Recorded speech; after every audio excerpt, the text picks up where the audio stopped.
Assalamualaikum warahmatullahi wabarakatuh. Kali ini saya akan menceritakan sebuah cerita yang langsung dari pengalaman pribadi saya sewaktu saya bekerja di salah satu rumah sakit swasta terbesar di kota Samarinda menurut saya. Mungkin nggak apa-apa kali ya kalau saya menyebutkan nama rumah sakitnya itu. Ya, itu rumah sakit Islam. Tapi sebelum saya bercerita untuk masalah cerita pribadi saya, mungkin sedikit saya mungkin agak flashback ke belakang dulu.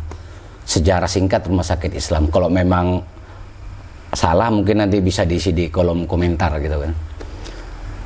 Jadi awalnya rumah sakit Islam ini sebenarnya itu sudah berdiri semenjak zaman penjajahan Belanda akhir. Nah, setelah penjajahan Belanda berakhir, masuklah zaman penjajahan Jepang, rumah sakit Islam tuh udah berdiri tuh. Udah cerita sejarah yang sangat panjang gitu loh. Setelah rumah sakit Jepang, akhirnya diisi oleh rumah sakit umum. Nah, jadi rumah sakit umum Opsarani itu sebelum pindah dia ya rumah sakit Islam itu dulu tempatnya. Nah, sekitar tahun, kalau nggak salah tahun 85 atau 88 gitu loh. Setelah pindah rumah sakit umum, barulah diisi oleh rumah sakit Islam. Nah, tapi kalau cerita saya ini nanti sekitar tahun 99 tahun 2000 ceritanya. Jadi sekitar 20 tahun, 24 tahun yang lalu lah cerita ini kan. Kan waktu itu saya sempat bekerja di rumah sakit Islam. Tapi sebelum saya cerita pribadi saya, mungkin saya sedikit flashback ke belakang dulu. Jadi ini ada kaitannya dengan cerita arwah nenek saya, karena kebetulan arwah nenek saya itu mantan pensiunan bidan di rumah sakit umum waktu masih rumah sakit umum sebelum rumah sakit Islam. Jadi ada cerita yang sedikit menarik sewaktu rumah sakit Islam itu baru pindah, rumah sakit umum itu baru pindah ke rumah sakit yang baru. Jadi 1 hari setelah pindah, otomatis kan rumah sakit itu kosong nih. Nah, jadi begitu rumah sakit itu kosong karena baru pindah ke rumah sakit yang baru, untuk rumah sakit Islam kan masih masa transisi. Jadi ada cerita menarik waktu itu di sekitar tahun 88 atau 89 ceritanya itu. Jadi ada orang yang hendak melahirkan nih. Jadi diantarlah sama suaminya. Begitu lewat di rumah sakit itu kan sebenarnya kosong nih. Begitu malam dia lewat, dia ngelihat di rumah sakit itu rame kayak biasanya, banyak pasien, ada dokter, ada perawat. Jadi karena si bapak tadi ini hendak mengantar istrinya melahirkan, sebenarnya mau dibawa ke rumah sakit umum, tapi karena dia pas lewat rumah sakit Islam tuh rame, stoplah di situ karena mungkin bapak ini panik ya kan, jadi nggak nanya lagi, jadi stop aja langsung di depan UGD. Diantarlah si istri tadi kan, begitu dilayani di UGD, merasa sudah dilayani si istri tadi. Jadi pikirannya si bapak tadi ini kan mau pulang dulu untuk mengambil perlengkapan lah seperti baju daster buat istrinya, buat anaknya juga gitu kan, dan si calon bayi tadi. Jadi waktu itu istrinya ditinggal di UGD beserta anaknya umur sekitar 10 atau 11 tahun kalau nggak salah itu. ditinggal di sana. Jadi si bapak ini pulang ke rumah lagi untuk mengambil perlengkapan buat si istri sama anaknya gitu kan. Nah begitu sampai di rumah, karena merasa kelelahan, si bapak ini merasa lelah jadi tidur. Karena pikirannya kan begini nih, wah istri saya kan sudah dilayani nih di rumah sakit, sudah aman gitu kan. Jadi dia tidur gitu kan di rumah kan karena kecapean si bapak ini. Jadi singkat cerita bapak ini bangun sekitar jam 6 pagi. Nah, jadi jam 6 pagi begitu dia mau berangkat ke rumah sakit, ditanyalah sama orang rumah. Istri kamu bilangnya diantar di rumah sakit mana? Itu rumah sakit yang di Jalan Kakap bilangnya. Nah terus keluarganya itu kan otomatis kan bingung nih, karena keluarga ini kan tahu kalau rumah sakit itu kosong sudah 1 minggu kosong gitu kan, karena pindahan gitu kan. Ditanya lagi si anaknya ini kan, karena yang nanya ini kan orang tuanya nih, dia satu rumah masih. Yakin istri kamu ditaruh di rumah sakit umum itu bilangnya? Iya pak, karena tadi malam saya lewat rame pak rumah sakit itu. Ada pelayanan, ada dokter, ada perawat, ada pasien gitu kan. Jadi saya taruhlah istri saya di sana. Nah karena si orang tuanya ini penasaran, ikutlah sama si anak. Begitu sampai ke rumah sakit Islam itu di Jalan Kakap itu kan, pagi ternyata rumah sakit itu kosong. Jadi bingung kan si anaknya ini kan, karena istrinya kan ditaruh di situ malam itu kan. Nah karena dia bingung, akhirnya dia berusaha untuk mencari informasi di sekitar wilayah situ kan. Nah tidak lama ketemulah sama wakar penjaga rumah sakit Islam itu kan. Akhirnya ngomong di situ, katanya bapak ngapain pak kesini pak? Loh saya tadi malam ngantar istri saya kesini mau melahirkan katanya. Nah terus kata wakar tadi kan bingung deh, karena ini kan sudah kosong selama kurang lebih 1 minggu gitu loh. Nah, akhirnya terjadilah kegaduhan di situ kan, ada masyarakat lah keluar di situ kan. Nah termasuk arwah kakek saya, karena waktu itu masih hidup kan beliau kan. Jadi karena kan tinggal di sekitar rumah sakit Islam situ. Jadi karena sudah terlanjur gempar, berdasarkan kesepakatan keluarga yang istrinya melahirkan tadi beserta wakar dan disaksikan RT, akhirnya dibukalah gerbang rumah sakit Islam itu kan digembok tuh, dibuka. Begitu dibuka, nah, saya jujur aja nih ceritanya sambil merinding saya nih, karena ini kejadian betul-betul heboh tahun itu. Jadi begitu dibuka gerbang rumah sakit Islam, langsunglah si bapaknya ini kan lari ke ruang UGD itu kan. Dilihatin memang di ruang UGD itu kosong. Ini tebal muka saya ini, merinding saya cerita. Karena betul-betul ceritanya ini, kalau orang tua sana yang lama-lama pasti tahu cerita ini. Jadi begitu dibuka ruang UGD itu kosong melompong, karena kan memang pindahan posisinya kan. Teriaklah si bapak ini kan nyariin istrinya gitu kan. Nah berdasarkan kesepakatan lagi nih kan, akhirnya survei lah keliling nih, mengelihati sekitar rumah sakit situ kan. Akhirnya setelah dicari beberapa jam lah dicari keliling gitu kan, akhirnya ditemukan nih istrinya tadi. Tapi ya mohon maaf, ditemukan itu memang dalam keadaan sudah tidak bernyawa lagi, beserta anaknya yang umur 11 tahun itu sama si bayi tadi. Dan yang lebih mengerikan lagi nih, posisi ditemukannya itu di atas pohon beringin. Karena di rumah sakit Islam itu dulu ada posisi yang di dekat kayak bukit gitu. Sekarang kan udah jadi ruangan ramin itu namanya, antara ruang ramin sama ruangan cendana tuh. Di tengah-tengah gedung itu ada dulu tuh pohon beringin besar. Nah di situ di atas, di ranting-ranting pohon beringin itulah istrinya tergantung gitu loh. Tergantung-gantung gitulah beserta bayinya sama anaknya yang umur 11 tahun itu, dan ditemukan dalam keadaan tidak bernyawa. Itu salah satu cerita epik lah menurut saya waktu sekitar tahun 88-89 kejadian itu kan. Nah ini masuk ke cerita saya pribadi nih. Nah waktu itu kan saya memang besar dan kecilnya ya di sekitar ruang lingkup rumah sakit Islam itulah. Karena rumah kami kan pas di samping rumah sakit Islam itu. Karena nenek saya ini kan, arwah nenek ini pensiunan bidan rumah sakit umum. Waktu itu masih rumah sakit umum. Nah jadi saya tuh waktu itu bekerja itu pada antara tahun 1999 sampai tahun 2000. Jadi sekitar 24 tahun lah sudah kejadian ini kan. Tapi karena ini cerita pengalaman pribadi saya, ya sampai sekarang saya tetap ingat cerita itu kan. Jadi waktu itu saya sempat dinas di ruangan pinus. Ruangan pinus ini memang khusus untuk perawatan anak-anak, antara bayi sampai batita lah pokoknya. Jadi ya seperti biasa kan kejadian bekerja seperti biasa lah, tidak ada kejadian yang aneh-aneh. Tapi entah kenapa waktu itu bertepatan hari Minggu waktu itu. kami menerima pasien. Pasien ini sebenarnya pindahan dari ruangan VVIP. Nah, dari ruangan VVIP itu memang ada kejadian-kejadian aneh lah dengan anak ini kan, pasien ini kan. Ya sering kemasukan lah kata kita orang sini kan, kesurupan lah kata kita orang sini. Padahal sakit anak ini cuma demam biasa aja, demam tinggi, batuk gitu kan. Tapi karena orang tuanya itu mungkin takut sama ruangan cendana tadi, pada ruangan VVIP, jadi dia pindahlah ke ruangan khusus untuk perawatan anak. Jadi waktu itu saya kebetulan di bagian prakarya. Jadi saya yang menyiapkan segala macam peralatan yang ada di dalam ruangan tersebut kan. Nah, jadi di ruangan pinus itu terdiri dari 3 ruangan sebenarnya. Ruangan kelas 1, kelas 2 sama ruangan sal. Tapi di dalam ruangan pinus tersendiri ada ruangan isolasi. Nah, ruangan isolasi ini memang diperuntukkan untuk pasien yang ada gejala-gejala penyakit yang menular lah, seperti itulah. Tapi karena waktu itu ruangan penuh semua, hanya ruang isolasi yang kosong, jadi diisilah di ruang isolasi kan pasien tadi kan. Tapi sebelumnya ruangan itu juga udah disterilkan, jadi aman sebenarnya. Jadi begitu kami menerima pasien tersebut, hari pertama memang nggak ada gejala yang aneh dengan pasien tadi. Biasa aja, sakit biasa, demam gitu kan, pada hari Jumat itu. Ya jam 11 saya nerima pasien itu, kalau nggak salah itu ya. Nah begitu dia masuk ruangan pinus, nggak sampai 2 jam, pasien itu ada keanehan di diri pasien tadi.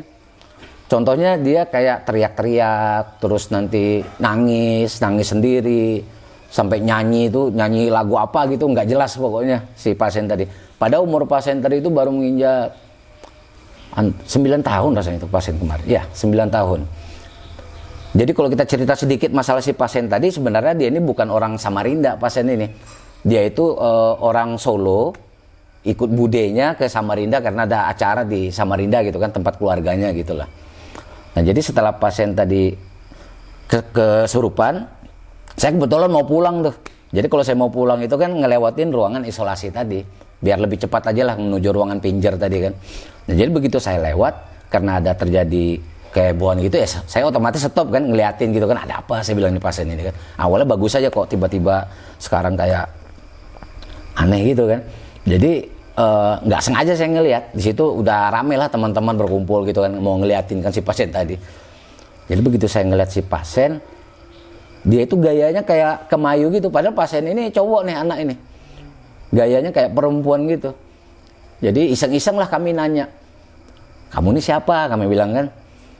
Terus dia ketawa aja, pertama kami tanya tuh dia ketawa-ketawa aja, nangis ketawa gitu kan. Nah nggak lama dia tuh tangannya kayak melambai-lambai gini. Nah, kami bingung siapa yang dilambai, kami bilang gini kan. Padahal di depan dia ini beton, ruangan beton kayak gini nggak ada. Karena ruang isolasi itu kan nggak ada jendela, cuman hanya ada akses pintu masuk keluar gitu aja. Karena kan dia di ruangan, di dalam ruangan kan isolasi itu kan. Nah jadi dia ngelambai ke arah keluar gitu kan. Kami bingung siapa yang dilambai, siapa, kami bilang. Sambil dia ngelambai gitu, dia teriak menyebut nama gitu loh. Dia bilang bidan arpa gitu, dia bilang begitu kan. Kami ini bingung juga, yang dipanggil bidan arpa ini siapa, kami bilang kan. Ya jadi kami bingung aja kan, si pasien tadi melambai-lambai ke arah tembok tadi, melambai-lambai dengan menyebut nama gitu kan, bidan arpa kesini bilangnya. Jadi yang di dalam ruangan tuh pada bengong aja kan, siapa bidan arpa ini kan katanya kan. Tapi saya dalam hati sempat nyeletuk, kok namanya mirip nama nenek saya, waktu itu kan masih hidup nih beliau nih kan. Tapi karena dia semakin nyaring suaranya semakin tinggi manggil nama bidan arpa, penasaran saya ini. Jadi saya ke arah keluar itu kan, karena di samping pintu isolasi ini kan arah untuk keluar itu. Jadi begitu saya keluar, saya kaget. Ternyata nenek saya itu lewat pakai kursi roda, sama diantar sama sepupu saya.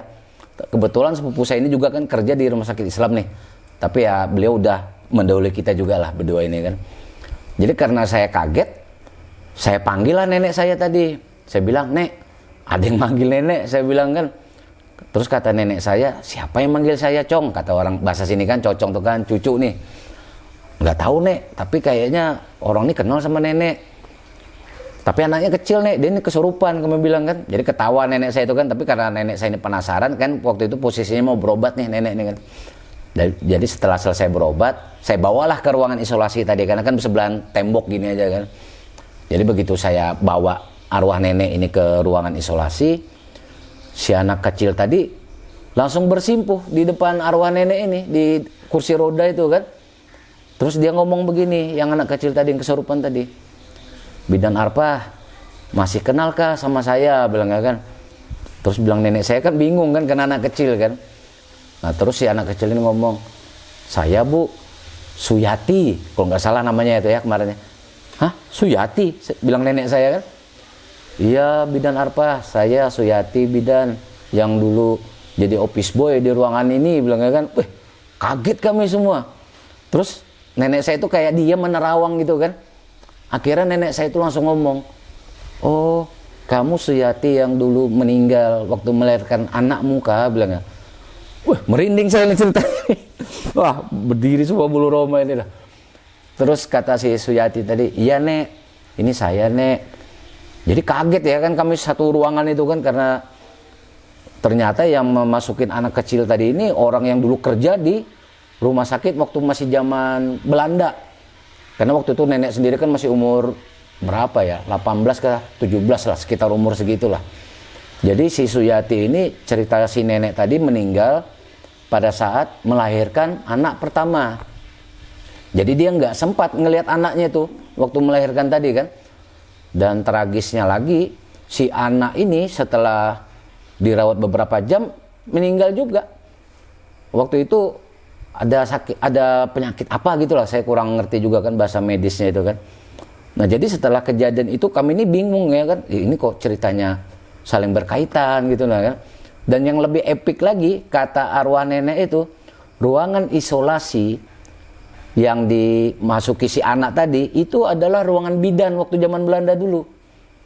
Nah itu yang bikin ceritanya ini nyambung gitu. Nah nyambungnya itu kenapa anak itu masuk di situ ya kan, ternyata kata arwah nenek ini ruangan yang sekarang ini jadi ruangan khusus anak kecil, anak-anak untuk merawat anak-anak ini, ternyata dulunya itu ruangan untuk orang melahirkan. Nah dari situ kan dibaca-bacailah si anak tadi ya kan, setelah ketemu dengan arwah nenek tadi. Dan ini ada sedikit cerita lucu nih, dan menurut saya sih sangat menarik juga.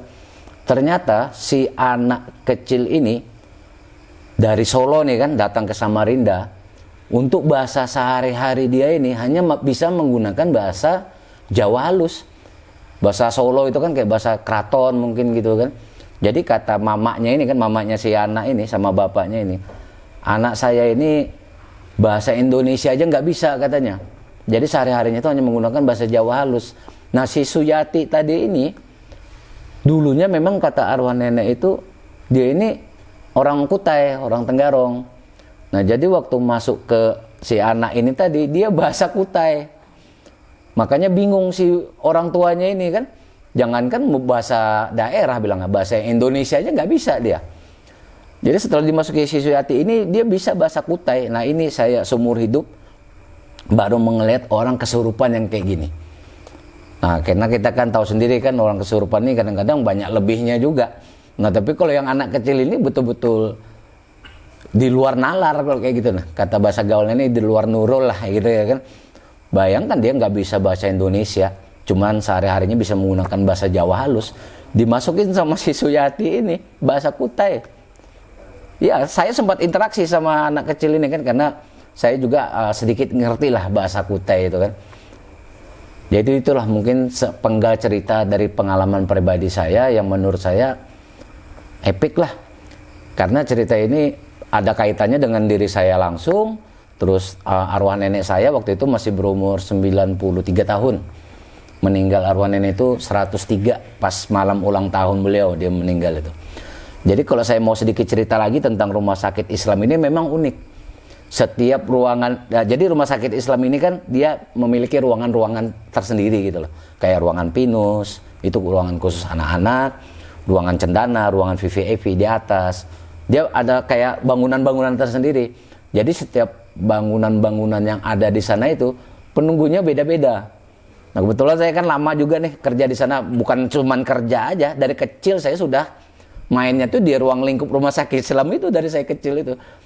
Jadi setiap ruangan itu kata kita ini adalah orang-orangnya masing-masing gitu loh. Kayak di ruangan pinus itu mungkin disesuaikan ya karena dia ruangan anak-anak. Jadi penghuninya banyak anak kecil di situ. Saya mungkin kebetulan diberikan sedikit kelebihan lah dari Allah Ta'ala gitu kan, bisa melihat lah sedikit-sedikit kayak gitu loh, bukan ngelos gitu ngeliatnya, enggak, kadang-kadang saya bisa ngeliat sedikit lah. Ada lagi satu cerita saya kan waktu di rumah sakit Islam itu bukan hanya di ruang pinus aja nih, karena kami rolling per 6 bulan itu kemarin. Jadi saya pernah ditempatkan di ruang ICU.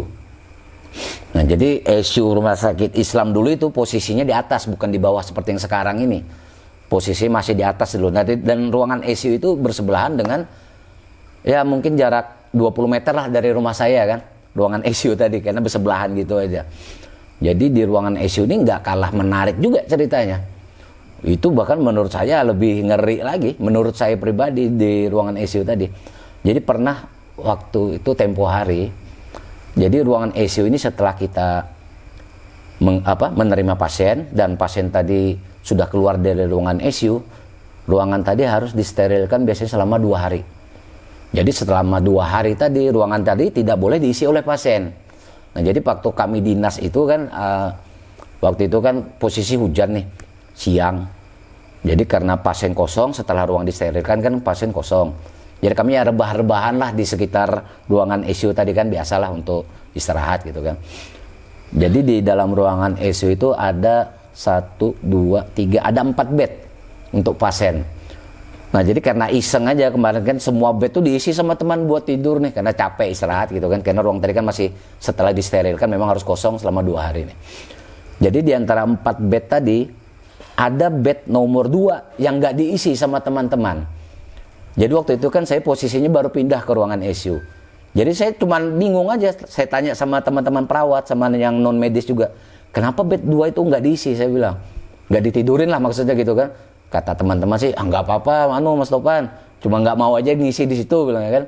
Jadi karena sudah yang lainnya ini udah pada tidur kan, dan bed nomor 2 tadi nggak ditidurin, saya kan nggak tahu nih karena baru pindah kan. Jadi iseng lah saya tidur di bed tadi kan, tidurlah saya di bed tadi. Jadi awalnya sih biasa aja kan, tidur gitu biasa aja. Setelah beberapa menit, saya merasa kebas pertama tuh di kaki kiri, kayak kesemutan. Waduh, saya bilang kok kesemutan kaki saya ini kan. Jadi ya saya pijit-pijit sedikit lah. Hilang kesemutan tadi di kaki kiri, pindah ke kaki kanan. Loh, saya bilang kok ngeloncat ke kaki kanan, saya bilang kebas ini kaki ini kan. Saya urut-urut lagi kaki saya ini kan untuk menghilangkan kebas tadi. Saya anggap biasa aja lah mungkin ya karena kecapean gitu kan. Setelah di kaki kanan yang udah hilang kebasnya, tiba-tiba saya merasakan itu setengah badan saya ini nggak berasa gitu loh. Mungkin kata orang stroke gitu kan, cuma saya sempat kaget juga. Wah, saya bilang masa saya kena stroke, saya bilang, karena saya merasa setengah badan ini nggak berasa, yang bagian sebelah kiri. Jadi nggak merasa itu karena tangan kanan saya ini nyubit ke tangan kiri ini nggak terasa sama sekali.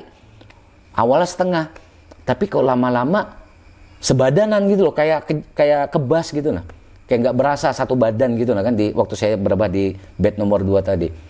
Akhirnya saya rasakan aja karena waktu itu udah capek betul kan, jadi saya bawa tidur aja dalam keadaan mati rasa tadi badan tadi kan karena kecapean kan. Setelah itu saya merasa kok badan saya ini melayang gitu loh, kayak terbang kayak gitu. Waktu buka mata saya nggak bisa karena posisinya nggak bisa gerak gitu kan. Saya mau teriak juga nggak bisa gitu kan. Padahal teman-teman ada di samping-samping ini kan. Tiba-tiba badan saya itu melayang. Dan saya merasa saya itu jatuh karena saya betul-betul merasa terhempas gitu badan saya itu. Bung, jatuh di bed itu tadi. Akhirnya saya bangun kaget gitu kan. Setelah saya bangun kan saya cerita sama teman-teman saya. Saya bilang kok badan saya kayak gini ya, saya bilang. Terus kata teman-teman yang lainnya pada ketawa semua. Oh ternyata di bed itu memang ada penghuninya juga memang. Jadi saya itu merasa betul-betul jatuh. Mungkin ya sekitar ketinggian 1 meter mungkin itu. Jadi terasa betul badannya terhempas lagi gitu kan. Habis melayang gini kan terhempas kayak gitu. Merasa betul saya itu. Dan ada lagi satu cerita menarik di ruangan ICU itu ya. Ini sebenarnya sih kalau saya ceritakan mungkin aib ya sebenarnya. Tapi nggak apa-apa lah karena ini kan pengalaman saya kan. Saya juga tidak menyebutkan kan pasien tadi siapa gitu kan. Jadi beratnya ranjang ICU itu kalau kita dorong berdua aja nih, itu nggak akan mampu menggeser ranjang bed ICU tadi. karena dia kan dari baja stainless itu kan, tebal gitu kan. Mungkin kalau beratnya aja sekitar 100 kilo ada mungkin tuh ranjang tadi. Waktu itu ada pasien masuk itu. Pasien itu dalam keadaan koma.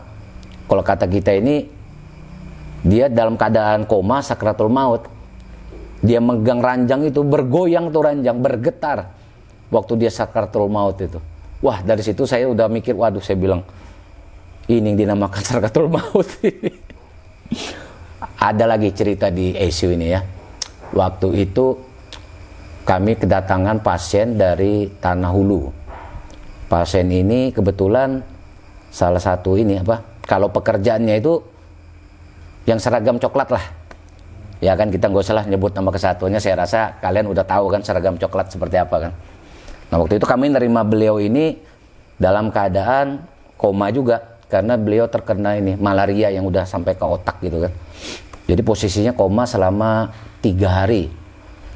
Masuk hari keempat, datanglah keluarganya itu kan untuk membesuk pasien ini tadi. Ternyata keluarganya ini orang jauh semua dari Pontianak. Dia itu ditugaskan dari Pontianak ke Kalimantan Timur kan.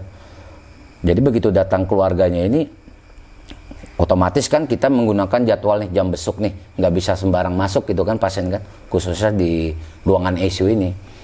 Nah, jadi pasien ini selama 3 hari memang nggak ada respon apa-apa, kayak ya orang koma gitulah, kayak tidur panjang gitu kan, di respon apa segala macam nggak ada kan.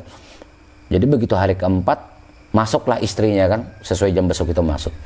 Sebelum istrinya ini masuk, yang kami kagetkannya begini, pasien itu duduk.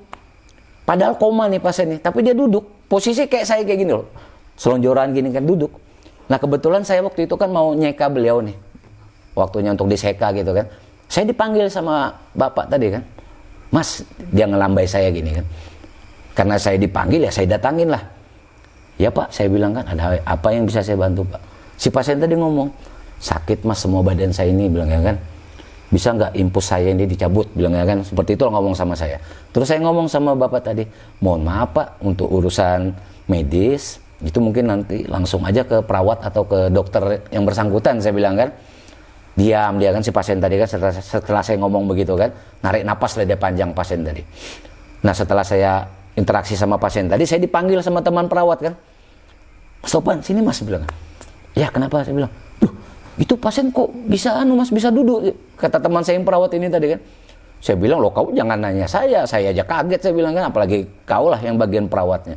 Karena kata teman ini, untuk kemungkinan dia itu sadar sangat tipis sekali. Walaupun itu kan semua urusannya Allah Ta'ala ya kan, tapi dari segi medis sangat tipis lah kemungkinan untuk sadar kembali gitu loh. Jadi ya perawat sama kebetulan ada dokter juga di situ, bingung aja ngelihat. Wah, ini mukjizat ini, kata dokter tadi kan. Karena dia ini dalam keadaan koma, malaria yang udah nyerang ke otak itu kan udah parah sih kata mereka gitu kan. Nah, ternyata setelah beberapa menit kemudian dia manggil ke saya lagi. Padahal kan banyak tuh perawat, ada pekerja yang lain kan. Cuman saya yang sering dipanggil karena saya sering nyeka beliau memang itu kan waktu itu kan. Saya dipanggil lagi, dia mau ngomong sama saya nih pasien tadi. Bilangnya, Mas bisa nggak minta tolong panggilkan istri saya di luar, bilangnya kan. Karena waktu itu memang ada istrinya. Nah, karena permintaan pasien tersebut, saya izinlah ke ruangan perawat ya kan, untuk menyampaikan pesan si pasien tadi.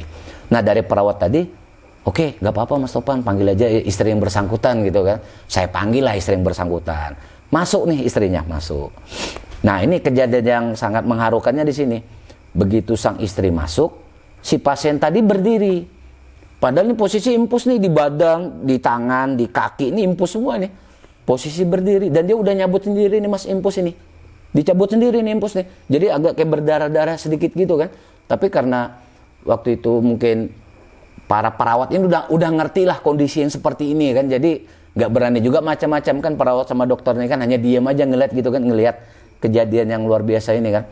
Jadi setelah dia berdiri, istrinya kan datang nih, belum istrinya tuh ngomong, dia langsung sujud di depan istrinya tadi, si bapak ini tadi kan, yang pasien ini tadi kan. Kebetulan saya dekat di situ kan, jadi saya dengar apa yang diomongkan gitu loh.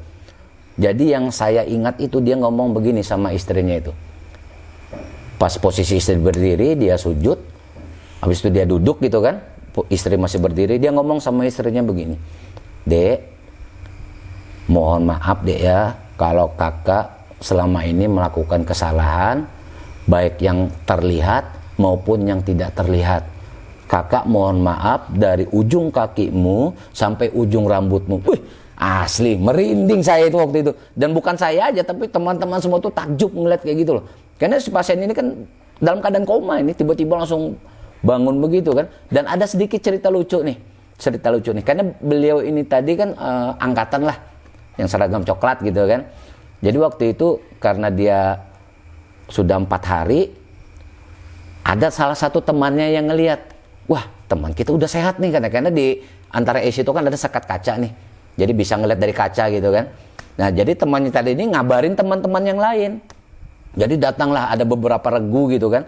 Karena ngeliat teman dia ini sehat, awalnya koma gitu kan, sehat kan. Jadi senanglah temannya ini kan karena temannya sehat. Jadi datang ramai kan ke ruangan ICU itu. Wah, mereka kompak gitu kan. Pak salaman gitu kan. Alhamdulillah teman kita udah sehat bilangnya kan. Ini menurut mereka ya gitu kan. Padahal kami di dalam udah lain, memang suasana itu udah beda. Jadi setelah dia bermaafan dengan istrinya pun mengatakan hal yang sedemikian juga, sama lah gitu kan, saling memaafkan lah gitu kan. Nah terus habis itu dia manggil saya tuh mas, yang pasien bapak tadi manggil saya lagi, Pak minta tolong Pak sebentar Pak, bilangnya kan. Saya bilang iya Pak, apa yang bisa saya bantu Pak? Tolong mas saya bantu naik ke ranjang, karena ranjang ICU itu kan agak tinggi lah sedikit gitu kan. Jadi saya turunkan ranjang tadi, saya bantu kan beliau untuk berbah lagi. Saya ingat yang diucapkan beliau itu, saya betul-betul ingat. Mas, saya ini capek. Kata si pasien tadi kan, saya ini capek mas.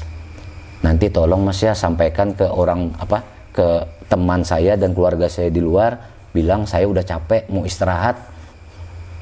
Saya kira ini kan ya mau capek, mau tidur gitu aja kan. Jadi saya keluar ngomong sama temannya gitu kan, sama teman yang si bapak ini tadi. Saya bilang, jangan diganggu dulu, saya bilang kan, nanti kalau mau besuk jangan dulu, saya bilang, karena yang bersangkutan tidak mau diganggu, katanya mau tidur, mau istirahat, capek badannya gitu kan. Nah saya lihat memang istrinya itu nangis terus kan di dalam itu kan. Begitu dia tidur, tidak lama dokter tuh datang sama perawat gitu kan, menyamperin si pasien tadi, begitu dia tidur tadi kan. Entah ada perasaan apa gitu kan, atau ada feeling apakah, karena perawat kan lebih ngerti lah masalah begitu kan sama dokter. Begitu diperiksa, ternyata pasien itu udah nggak ada, meninggal lah bahasanya gitu kan. Jadi ya dia sempat bermaafan sama istrinya gitu lah. Yang kami bikin kagetnya itu kan, menurut analisa dokter, untuk bangun sadar pun dia ini kemungkinannya sangat kecil, karena udah menyerang ke otak gitu nah malarianya itu. Nah, kalaupun sadar juga kemungkinan ya nggak bisa normal lagi seperti sedia kala gitu. Nah, tapi tiba-tiba kok berdiri sebelum dia meninggal itu kan. Itulah mungkin cerita saya di ruangan ICU itu. Sebenarnya banyak sih cerita-cerita yang menyeramkan di rumah sakit Islam itu. Maklum lah karena itu kan rumah sakit yang sangat panjang usianya gitu loh. Bukan hanya rumah sakit Islam, dari rumah sakit Belanda, Jepang, rumah sakit umum, baru rumah sakit Islam sampai tutup sekarang ini kan. Banyak cerita-cerita yang menyeramkan di situ mas. Nah, mungkin dari saya itu aja. Assalamualaikum warahmatullahi wabarakatuh. Dan untuk channel ini semoga terus berkembang untuk kedepannya. Amin. Oke, terima kasih mas atas penyampaian pengalaman mistis mas yang telah mas lampaui itu.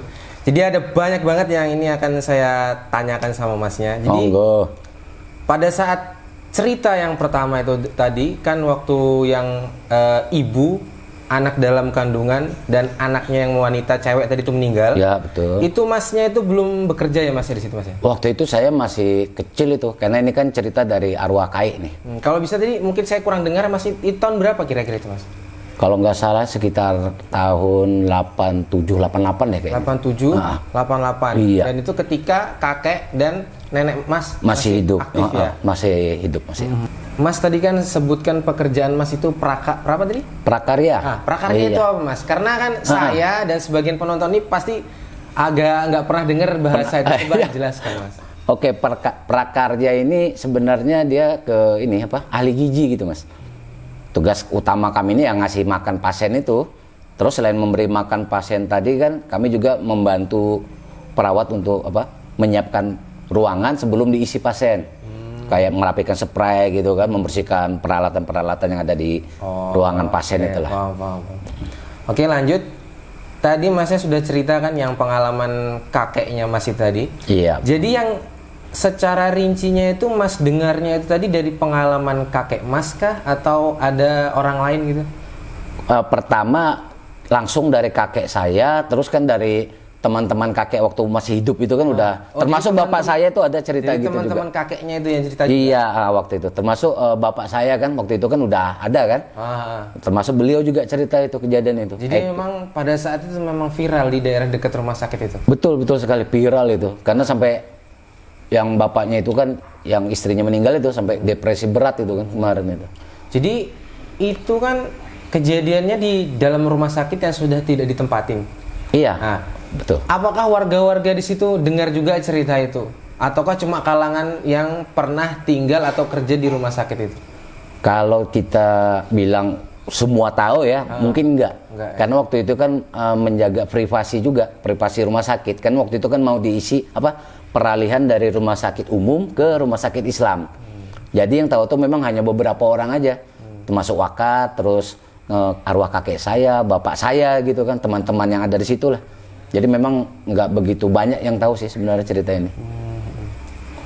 Oke, jadi setelah kejadian meninggal itu tadi kan, apakah tidak diusut oleh pihak kepolisian seperti itu Mas? Gimana itu Mas? Kalau itu saya kurang paham Mbak ya, karena waktu itu kan posisi masih kecil kan. Atau anggapan orang sudahlah karena itu mungkin barang goib mungkin, tapi mungkin seperti itu. Jelasnya mungkin karena ini mengandung goib gitu kan, nggak ada urusan tuh mungkin polisi. Karena Masnya juga posisi masih kecil. Ya masih kecil waktu itu. Soalnya yang meninggal ini kan 3 gitu. Iya langsung 3. Langsung 3 gitu. Jadi, ibunya, bayi sama anaknya kan.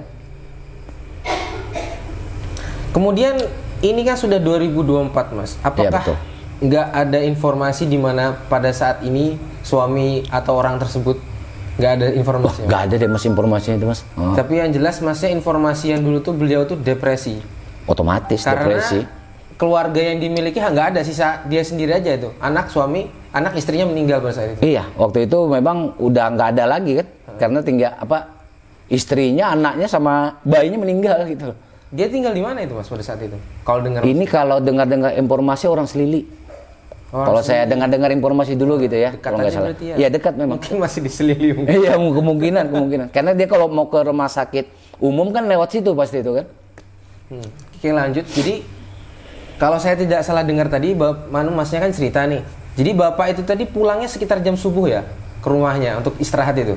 Karena dia merasa istri sudah dilayani gitu kan, udah ada dokternya, ada perawatnya gitu kan, merasa aman, jadi pulang dulu sebentar ngambil perlengkapan baju gitu nah. Kemudian mungkin dia tertidur gitu kan? Karena capek kan, ketiduran. Terus paginya bangun. Dia ke rumah sakit itu jam berapa lagi?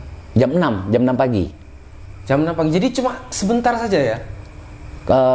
Kejadian itu sekitar jam 12, jam 1 malam. Tapi dia pulangnya subuh? Iya, enggak, pulangnya tuh saya mungkin jeda waktu jam 2 kali. Pulang ke rumah untuk ngambil perlengkapan buat istrinya gitu kan. Nggak langsung kembali ya? Karena dia kecapean istirahat. Karena mungkin prasangkanya sudah ada dokter, perawat dan lain-lain. Betul sekali. Iya. Karena sudah merasa aman gitu kan. Dan ini Mas, yang menurut saya ini rancu banget. Jadi meninggalnya itu kan di Pohon Beringin Mas ya? Betul. Sependengaran Mas itu banyak nggak orang-orang yang lihat posisi istrinya itu di Pohon Beringin itu? Kalau saya dengar cerita dari arwah kakek tadi, yang orang yang ada di situ aja, termasuk RT-nya gitu kan, terus arwah KAI sama beberapa orang warga yang ada di situlah yang memang menyaksikan posisi mayat di atas Pohon Beringin itu kan. Jadi yang di atas Pohon Beringin ini istrinya aja kah atau sama istrinya, bayinya, sama anaknya umur 10 tahun atau 11 tahun itu. Jadi sependengaran Mas dulu waktu masih kecil itu dia sama-sama posisinya di situ atau beda posisi? Dalam satu pohon cuman beda posisi.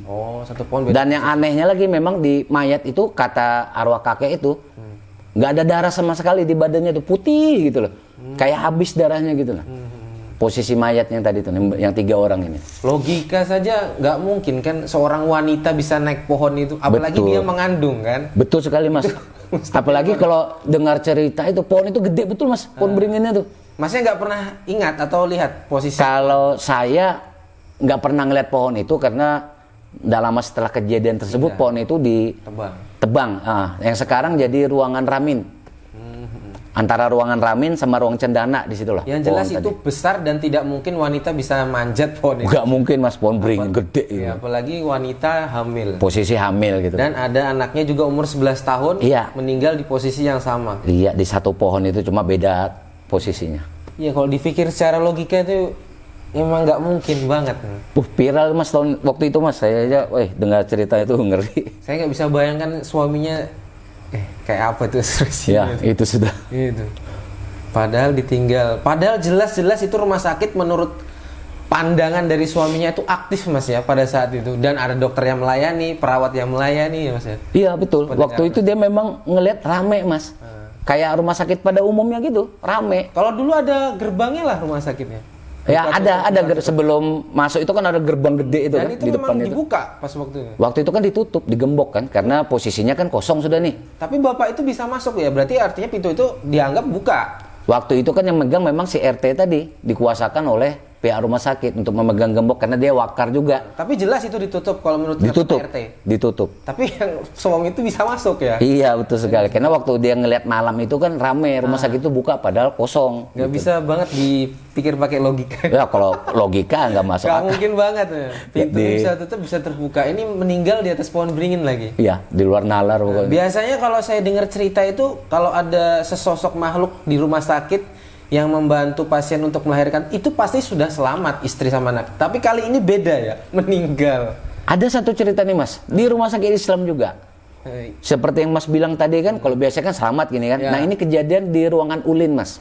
Ulin. Itu kalau malam kadang-kadang ada suster Belanda yang meriksa pasien. Dan hebatnya Mas, setelah diperiksa oleh suster tadi, sembuh tuh pasien besok.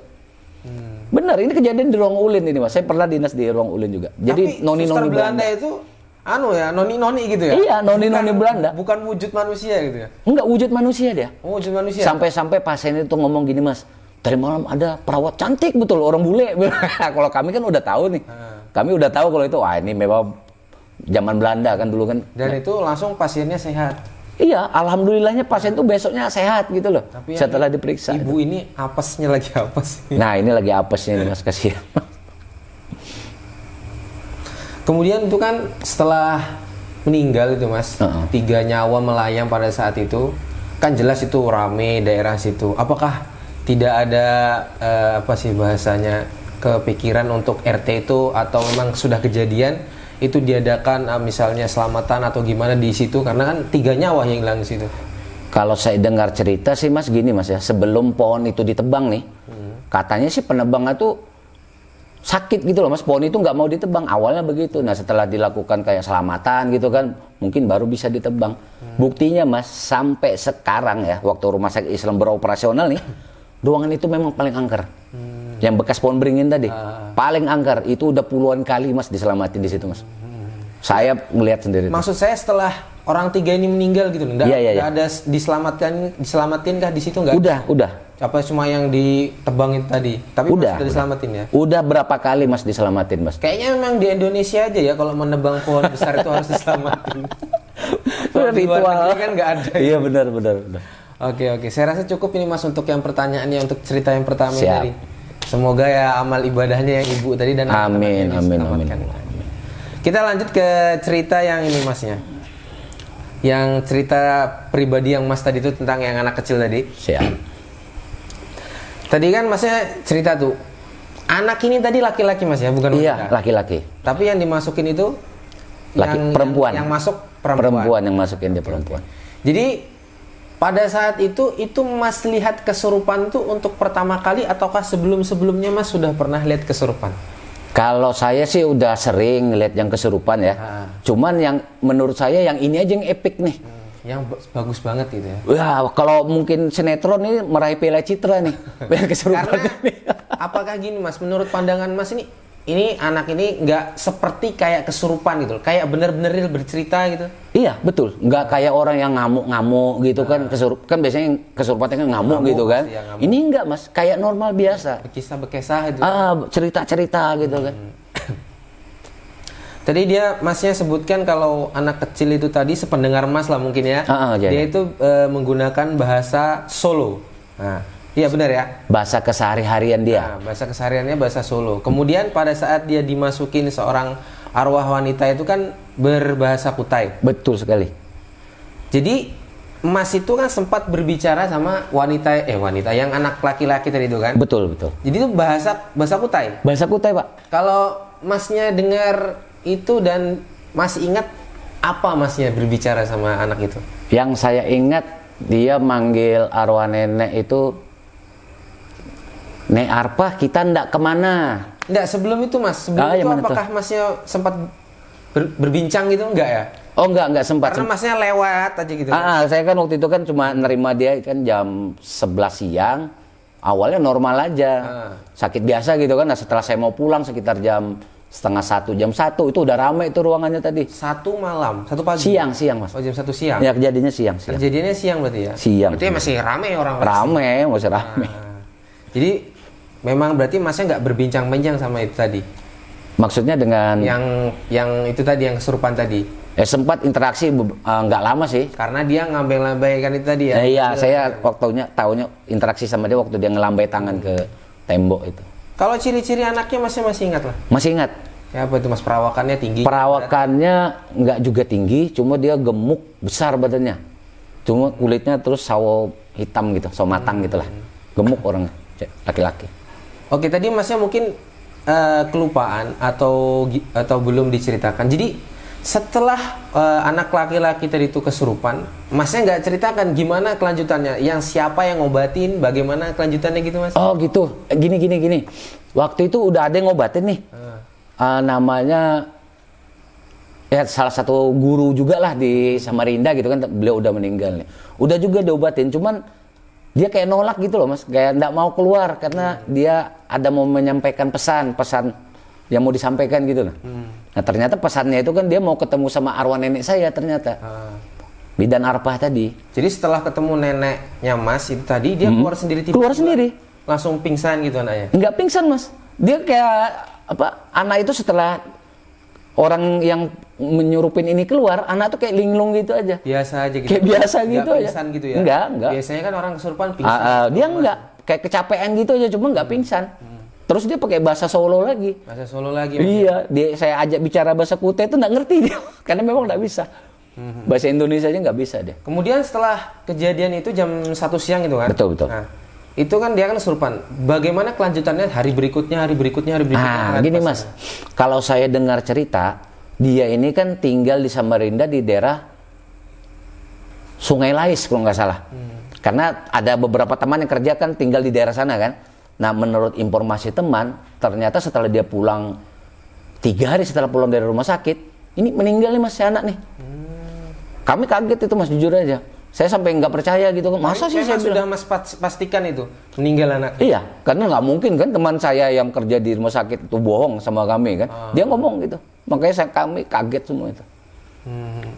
Aneh-aneh. Memang nggak bisa. Iya. Pokoknya epic ceritanya. Oke, lanjut. Sekarang kita ke cerita mas yang waktu itu ketemu pasien yang sakaratul maut. Ya, benar. Oh ya, yang di ruang ICU. Ya, betul. Jadi itu pertama kali mas ya lihat sakaratul maut? Kalau yang normal sih sering, karena di ICU itu kan memang ya kalau nggak keluar sehat ya keluarnya pasti meninggal gitu kan. Yang ruang ICU kan kayak gitu tuh memang tuh, karena pasien-pasien dalam keadaan darurat banget di situ. Yang itu beda? Kalau yang itu memang asli beda. Gimana itu mas? Coba lebih terperinci coba mas ingat-ingat baik. Oh ya, yang aparat tadi ya? Bukan yang mana nih? Goyang. Yang goyang tadi loh mas. Oh iya betul. Itu gini pak, kebetulan beliau ini istrinya satu rekan kerja kami di rumah sakit Islam, yang meninggalnya suaminya. Dan beliau dulu tuh babinsa di sana. Oh babinsa. Dari TNI lah. Sebelum meninggal ya gitu, kami ngelihat sendiri mas, ranjang itu bergoyang berpindah tempat karena getaran badan dia itu mas. Kuatnya minta ampun. Saking kuatnya, padahal ranjangnya, bednya ICU itu beratnya puluhan kilo mas. Jadi setelah dia goyang gitu, apakah langsung meninggal di tempat atau gimana mas? Waktu itu kejadiannya saya ngeliat siang, meninggalnya itu kalau nggak salah sore meninggalnya itu. Tapi ya itu sebelum meninggal itu dia menggetarkan badan, megang ranjang terus. Iya betul. Dan sampai meninggal dan sore. siapa itu yang jaga pas waktu itu? Waktu itu ada istrinya kan, teman kerja kami kan. Istrinya yang jagain sama anaknya. Atau masnya gitu. Kalau perawatnya otomatis pasti mas memantau gitu kan. Cuman apa daya lah karena keadaannya memang tidak berbeda. diikat mas. Diikat pun percuma mas. Ikatannya ini kelepas semua. Dia diikat di ranjang itu kan, tangannya ini sama kakinya itu kan kelepas ikatan. Kalau nggak diikat kan apa nggak orangnya itu lepas dari. Nah itu iya. Jadi pasti tadi diikat kan? Diikat. Tapi ikatan itu lepas. Karena dia bergetar badannya gini kan. Kalau menurut pandangan mas, ya kan mas nggak jauh-jauh lah sama dokter. Itu kayak mana tuh mas? Kok bisa badan bergetar seperti itu? Kalau gimana itu? Kalau analisis ya dari dokter, waktu itu kan dokter belum visit nih. Yang ada hanya perawat aja. Tapi memang dari perawat pun susah menjelaskan kejadian tadi mas. Jadi dokter itu belum visit kunjungan pada pasien pada saat itu? Belum visit. Karena kalau dokter kan ada jam-jam tertentu nih mas. Nah kalau perawat kan standby 24 jam. Kalau perawat ya nggak tahu mungkin apa. Ya bingung juga perawat kan, ini apa ini bilang gitu kan. Soalnya saya juga seumur hidup saya baru sekali lihat tetangga sebelah itu juga sakaratul maut. Tapi ya beda sama yang mas jelaskan. Iya. Karena biasanya sakaratul maut itu dia diam tapi cuma napasnya. Ah itu yang normal tuh mas. Ini tak gitu. Ini betul-betul badannya bergetar semua kayak orang kena Parkinson gitu loh. Cuma beda. Kalau Parkinson kan hanya gini-gini aja kan. Kalau ini kayak orang senam gitu mas. Ya, butuh power besar kan seperti itu. Asli. Oke kita lanjut mas. Siap. Masih banyak soalnya pertanyaan. Aman, lanjut. Jadi itu kan tadi mas jelaskan tadi ada ruangan pinus, ruangan cendana. Betul. Satu lagi ini ruangan apa mas? Ruangan ramin. Yang ini yang bekas yang tadi. Pohon beringin. Pokoknya antara ruangan ramin sama ruangan cendana, pohon beringin itu pas di tengah-tengahnya nih mas. Oh jadi pertama pinus, di tengah ramin. Pinus kan di bawah nih. Oh bawah. Di bawah, naik sedikit kita baru ke ruangan cendana. Kan cendana ini termasuk ruangan PPIP lah. Nah ruangan ramin ini ruangan sal khusus wanita. Baru raminnya di antara tengah-tengah tadi. Iya, pohon beringin itu di antara tengah-tengah bangunan tadi. Jadi sepengalaman mas atau teman-teman mas itu 3 ruangan itu pasti punya bahasa mistisnya atau ada sosok-sosoknya. Iya. Gitu ya.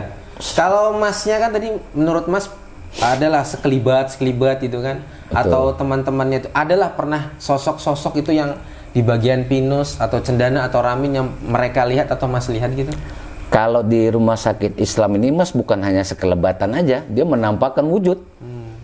Nggak ada tuh istilahnya kayak bayangan gitu, nggak ada. Kalau dia mau muncul memang satu badan gitu mas. Apalagi kami yang pegawai di situ kan udah hafal tuh mas. Pokoknya semua ruangan yang ada di sana itu penunggunya pasti ada, beda-beda pokoknya. Enggak, maksud saya itu lebih terperinci mas, sosok yang pernah sosoknya atau temannya gitu. Kalau di ruangan pinus ini karena dia mungkin ruangan anak-anak mas, jadi penunggunya tuh kayak anak-anak kecil gitu mas. Anak-anak kecil. Pokoknya tingginya nggak jauh-jauh dari pinggang kita yang dewasa inilah. Rame dia. Kalau di ruangan cendana, antara ruangan cendana sama ruangan ramin ini, yang ngeri ini di ruangan ramin. Itu suster ngesot mas. Ada yang pernah lihat itu ya? Bukan saya ngelihat mas. Oh, mas yang lihat. Iya, suster ngesot itu. Bahkan ada pasien sampai 3 orang mas keluar dari ruangan karena takut ramin tadi, karena ngelihat. Suster ngesot tadi, iya 3 orang bayangkan mas keluar. Subuh-subuh dia keluar mas ke ruangan ke jalanan Selasar gitu kan. Berapa detik mas yang lihat suster ngesot itu kemudian hilang itu? Saya mungkin sepersekian detik aja karena saya yang lari mas. Kaget. Mas yang lari? Iya saya yang lari karena kaget mas. Harusnya dipastikan dulu mas, dipelototin dulu. Karena ada sebelumnya narasumber saya tuh ngelihat katanya bener kah tuh dipelototinnya bener-bener tuh mas. Oh kalau saya berani mas ya? Saya karena gini mas, logika aja ya mas, nggak ada sih perawat jalan ngesot. Betul-betul ngesot. Itu kejadian itu mungkin apa pada tahun berapa tuh ya? 2002 viral suster ngesot mungkin? Atau saya malah tahun 2000 itu mas. Iya berarti berdekatan memang. Berdekatan iya. Ngesot itu berarti. Udah sering di situ mas. Itu udah berapa kali diselamatin itu ruangan yang ramin tadi itu. Udah berapa kali diselamatin. Jadi tapi setelah mas lari itu kayak mana? Balik lagi? Ya enggak mas. Lari terus. Atau berkisah sama teman, ya dia langsung ini. Teman udah tahu semua mas, apalagi perawat yang di situ kan udah hafal mereka. Jadi bukan mas aja, 3 orang juga ngelihat sama suster. Itu yang pasien. Itu sama ya suster. Sama, suster ngesot itu asli. Oke, kita lanjut ke cerita yang bed tadi mas tidur di bed number 2 tadi. Jadi 4 bed kan? Iya betul 4 bed. Dan teman mas semua tuh tahu bed kedua tuh ada penunggunya. Betul Kenapa sekali. mas nggak tahu kalau di bed 2 tuh ada ceritanya? Jadi gini mas, waktu itu kan saya baru pindah nih, habis rolling kan. Oh iya. Nah, jadi saya dari ruangan mahoni, ruangan bidan nih. Ini angker juga nih, kalau saya mau cerita ngeri juga nih di ruangan bidan. Kayaknya ini. Rumah sakit mah angker semua. Wah, pokoknya ngeri mas, kalau cerita sampai subuh nggak selesai nih. Jadi saya pindah ke ruangan ICU itu kan waktu rolling nih. Jadi saya kan belum mengerti karakteristiknya, belum tahu di sana itu, masalah gaibnya itu. Teman-teman mas juga kan? Iya. Kenal dekat. Betul. Mereka tahu. Tapi nggak sengaja, memang nggak bercerita itu ya? Sengaja mas mau ngerjain saya. Mereka tahu udah itu, cuma ngerjain saya aja. Oke, jadi, saya lanjut ini mas. Siap. Ya. Jadi mas itu kan tiba-tiba kebas. Iya betul. Kaki yang sebelah mana tadi? Kaki kiri awalnya tuh. Kaki kiri. Kayak kesemutan.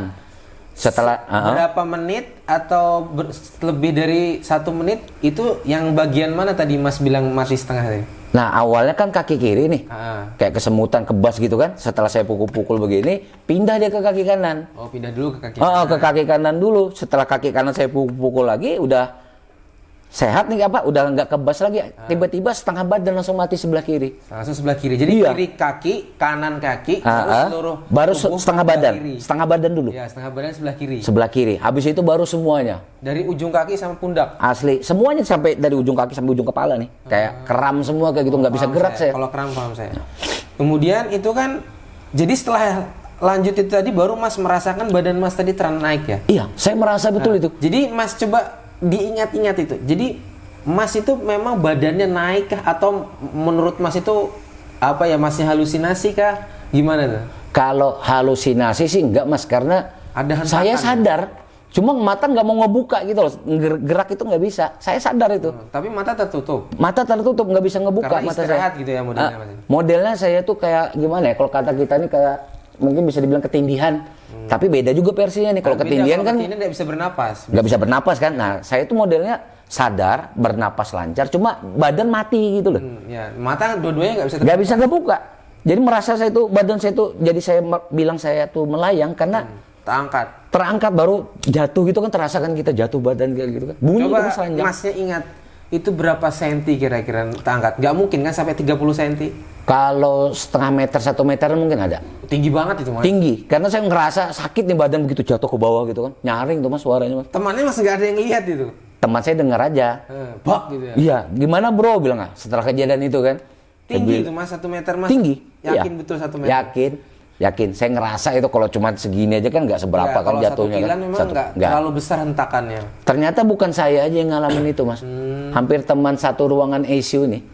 Mungkin bisa nitip salam nih sama Kak Rina, Kak Ana, Mas Rudi, terus Mas Budi. Itu tahu semua tuh. Tuh orang-orang spesialis di ICU tuh mas. Tahu semua cerita itu. Oke, jadi setelah itu kan teman-teman mas ketawa nih. Jadi setelah kejadian itu ya tetap mas tidur di bed 2 itu atau pindah kemana? Enggak berani mas. Enggak lagi saya tidur di situ. Nah, pada malam itu terus masnya gimana tuh? Duduk kah di maghrib? Iya, langsung duduk, saya ngerokok, saya keluar. Oh, keluar. Nah, karena sempat shock juga kan. Nggak ngantuk, abis itu balik lagi ke bed 2? Enggak. Kemudian beberapa hari kemudian kan masih di ruangan itu? Ya masih, itu saya hampir 1 tahun di sana, di ruang ICU. Nggak pernah ada kejadian lagi masih istirahat di situ atau teman-temannya kalau berdua? Di bed itu nggak pernah lagi karena udah tahu semua nih kan, itu memang angker tuh bed itu. Tapi kalau kejadian cerita-cerita yang lain banyak pokoknya di sekitar ICU itu. Dan sampai detik ini, saat ini mas nggak mengalami lagi setengah badan mas nggak bisa digerakkan lagi? Alhamdulillah, kejadian itu sekali aja, nggak pernah lagi sekarang. Ya? Alhamdulillah. Karena masnya langsung shock nih, apa kena stroke? Nah iya, saya sempat mikir gitu mas. Waduh, saya bilang ini, gejala kayak gitu memang. Oke. Jadi ini mirip-mirip nih mas. Coba masnya ingat, masnya pernah lah seumur hidup mas ngalamin itu tadi yang menurut mas itu hampir mirip, yaitu adalah ketindihan atau kerap-kerapan tadi. Pernah nggak masnya? Kalau itu alhamdulillah nggak pernah saya ketindihan. Ya? Belum pernah. Baru yang kejadian di ruang ICU itu aja. Seumur hidup saya malah saya sering dengar yaitu tadi ketindihan, nggak bisa bernapas itu kan. Iya. Kalau Mas ini malah setengah badan ya, nggak bisa gerak gitu. Bukan setengah lagi, semua badan. Awalnya setengah kan, habis itu ya semua badan. Iya. Semua, ya? Iya, habis badan. Bukan takut setan ya, takut stroke malahan itu ya. Sudah. Oke. Kita lanjut yang terakhir nih Mas, yang lanjut. bagian baju apa tadi, coklat ya? Iya, betul. Jadi dia itu koma dulu ya 4 hari ya kalau nggak salah dengar tadi. Kami nerima itu sudah koma memang Mas. Dia kan pindahan dari rumah sakit Perkesit kalau nggak salah kemarin. Oh, Perkesit Tenggarong juga? Rujukan. Dibawa ke AWS penuh kan waktu itu kan kata mereka, jadi dibawalah ke rumah sakit Islam. Jadi pada saat Bapak yang itu koma, Masnya sempat lihat dulu kah orang itu atau enggak? Karena kami di ruang ICU seperti saya kan prakarya ini kan, kalau tugas saya ini kan selain memberi makan mereka, saya juga nyeka Mas. Menyeka itu kan sehari 2 kali, pagi sama sore. Posisi Bapak itu datang, Masnya sudah langsung ngurusin bagian pasien ini tadi? Iya, betul. Oh, jadi Mas sudah sangat yakin, jadi nggak bangun kan? Koma Mas. Benar koma ya? Iya, memang dia itu kayak apa? Malaria tropika apa gitu namanya gitu nih, yang sudah nyerang sampai ke saraf kepala ini kan memang udah. Setelah berapa hari baru pasien tadi Mas bilang duduk tadi itu tadi? Setelah 4 hari. Jadi bukan hari itu datang langsung duduk? Setelah 4 hari ya? Itu pun karena istrinya datang kan dari Mas Pontianak. Ada dengar lah dia koma di Parikesit tadi itu berapa lama? Kurang paham saya kalau yang dari Parikesit. Kurang paham saya. Pokoknya jadi datang. Dari mana? Di daerah Hulu tinggal? Iya, bukan, dia dinas di Hulu Mas. Ditempatkan di Tanah Hulu. Jadi dia jauh perjalanan dari Hulu dulu baru ke Tenggarong? Iya, ke Tenggarong baru ke rumah sakit Islam. Jadi pada saat itu tadi Bapak tadi itu duduk, yang melihat pertama kali itu tadi Mas? Saya yang melihat pertama kali. Mas itu kaget kah atau bingung pas waktu itu Mas? Awalnya sih. Atau Mas sudah terbiasa banyak pasien yang kayak gitu? Kalau dibilang kaget sih enggak juga ya, karena kita di ruang ICU ini sudah banyak kejadian. Ya. Enggak, kalau saya Mas, kalau mungkin pada saat kejadian itu manusia biasa itu langsung saya pasti merinding itu. Lulu kok bangun? Gitu Mas. Ya awalnya gitu juga, cuman karena sudah tahu kan.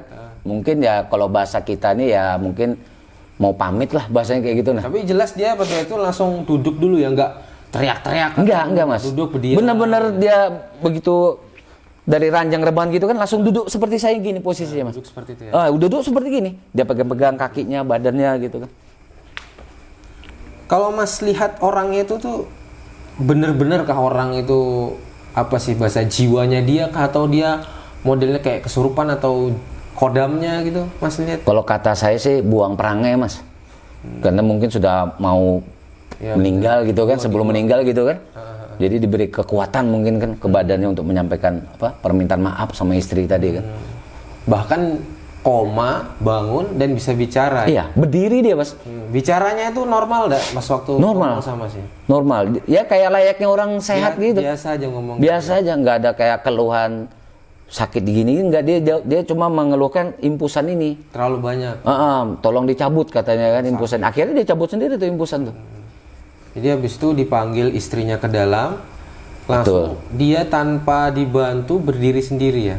Sebelumnya malah sudah berdiri dia. Oh, sebelumnya berdiri juga.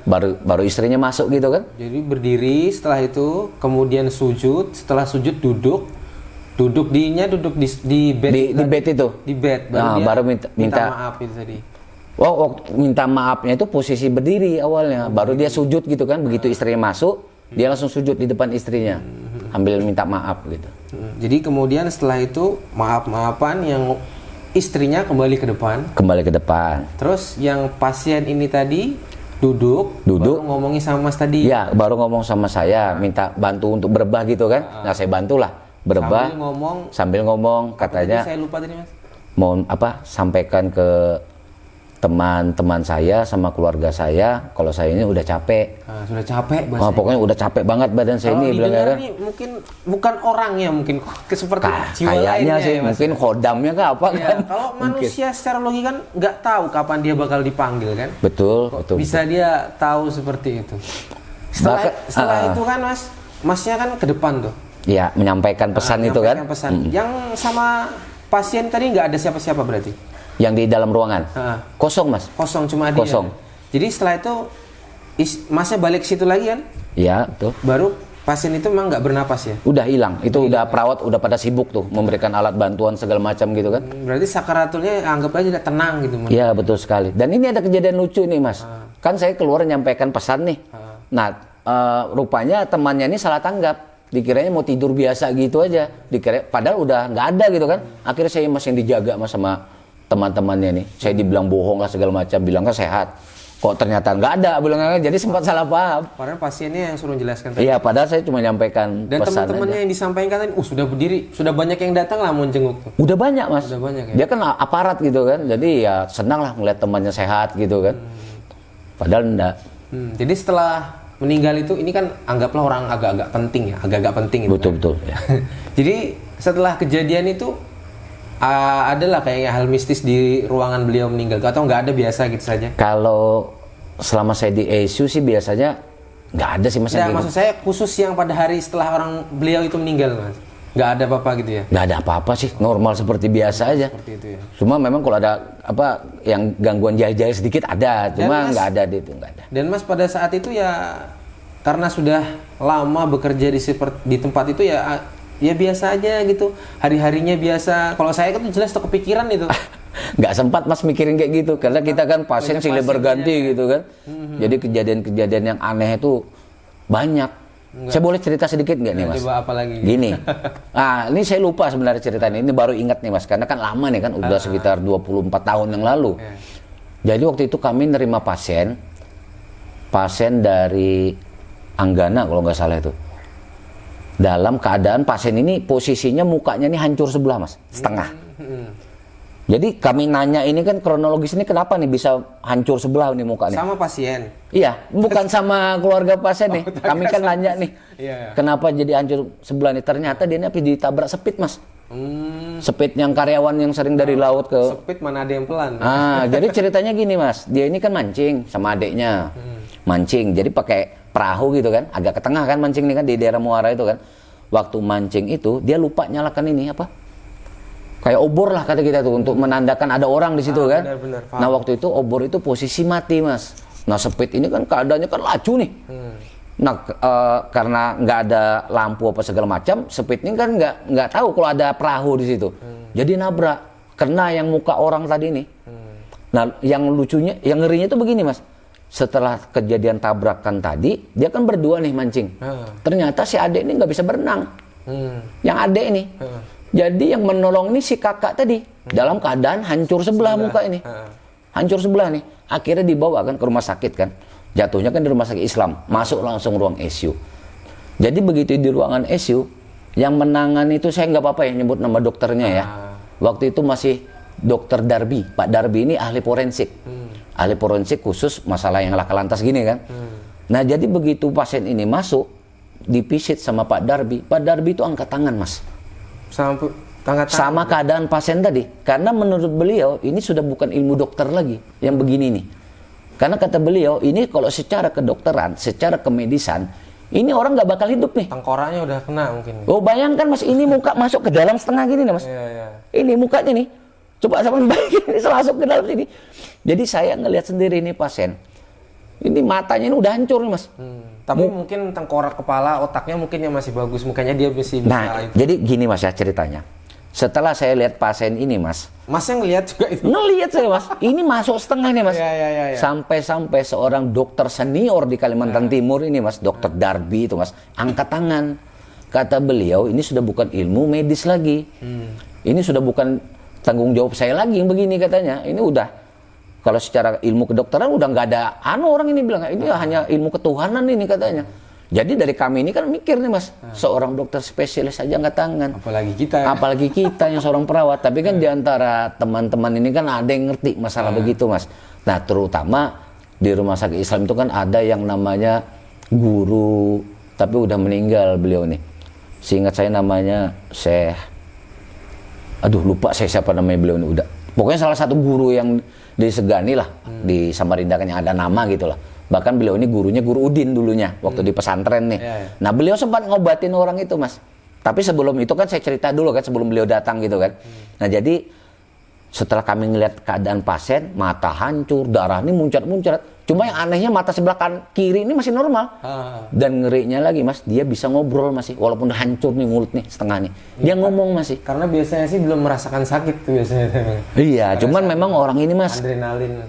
Kalau menurut kita yang sudah ilmu sebelah nih, dia ini banyak untalan mas. Mungkin ya.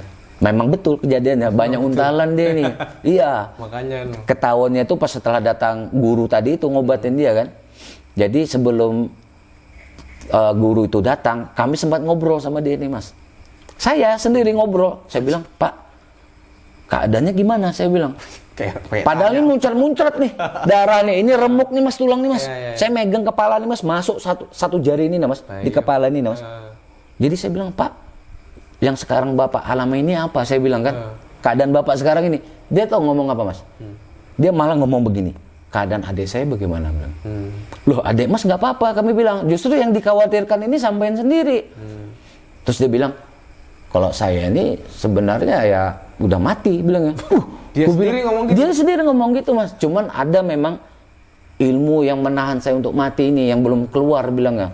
Minta tolong dikeluarkan, bilang. Nah berdasarkan permintaan dia kan, saya ngomong lah ke keluarganya. Tapi keluarganya sendiri angkat tangan mas, nggak ngerti yang begitu tuh. Akhirnya ya nggak ngerti yang masalah ilmu-ilmu gitu tuh, nggak tahu cara mengeluarkannya gimana. Akhirnya kami panggil guru tadi kan, karena beliau ini memang kerja di rumah sakit Islam di bagian kerohanian. Syekh Guru Mas'ud namanya. Tapi beliau sudah meninggal. Jadi datanglah beliau ngelihat si pasien tadi kan, datang. Nah kebetulan saya yang dipanggil karena saya akrab dengan beliau kan. Saya bilang, ada apa guru? Saya bilang, tolong ikam, ini bahasa daerah mas. Tolonglah ikam tukarkan aku banyu aqua Yazidin. Aqua yang besar itu lah. Aqua yang besar itu kan. Saya belikanlah aqua tadi kan. Saya suruh keluarga pasien kan. Datang aqua tadi, dibuka beliau. Dibaca-bacain lah, ditiup-tiup biasa kan sama guru itu air tadi kan. Nah setelah itu bilangnya, dilapeh-lapehkan ya, artinya itu disiram-siramkan ke mukanya yang pasien tadi. Saya turuti kan kata beliau tadi, saya dibacain. Begitu saya kasih air cipratkan air ke mukanya tadi, udah lama kemudian mas keluar kayak air liur itu mas di bibirnya nih mas, sebanyak 40 biji putih-putih kecil gitu loh. 4 putih-putih kecil. Iya, itu kata orang sih untalannya keluar 40 biji. Nah apakah itu selesai setelah itu? Belum mas. Ada satu lagi katanya yang memang masih menahan dia supaya dia nggak bisa meninggal gitu kan. Terus saya tanya lagi, saya kira yang terakhirnya apa yang nggak bisa keluar? Nah kata dia bulu mariaban. Dia untal itu mariaban itu. Nah terus saya tanya sama guru Mas'ud tadi kan, guru ada lagi satu bulu keluar guru. Saya bilang, ternyata si guru ini tahu mas. Cuman kata guru sebentar lah aku ngambil persyaratannya sebentar ke rumah kata beliau kan. Nah setelah beliau balik dari rumah ke rumah sakit Islam gitu kan, dia ngambil kayak tasbih. Tasbih itu kayak kayu pukah gitu mas. Nah saya yang pegang kayu tadi, kata guru tadi, sebelum aku kasih ini air, kamu tahan tasbih tadi di badannya supaya dia tidak bangun katanya. Karena begini mas, sebelum dia itu meninggal kukunya ini udah panjang mas. Kuku yang pasien tadi udah panjang, hitam. Terus tangannya ini sudah berbulu itu keluar. Kayak mariaban lah sudah. Iya, tapi kayak babi gitu kan, bulu-bulunya gitu kan keluar gitu. Taringannya udah panjang mas. Tapi karena ini hancur kan sebelah sini aja keluar taringnya. Saya ngeliat sendiri, taringnya itu udah keluar. Saya bilang, aduh kayak apa ini guru? Saya kan takut juga nih mas. Kata guru, tenang aja, nanti aku yang kamu cuma bantu tahan tasbih ini.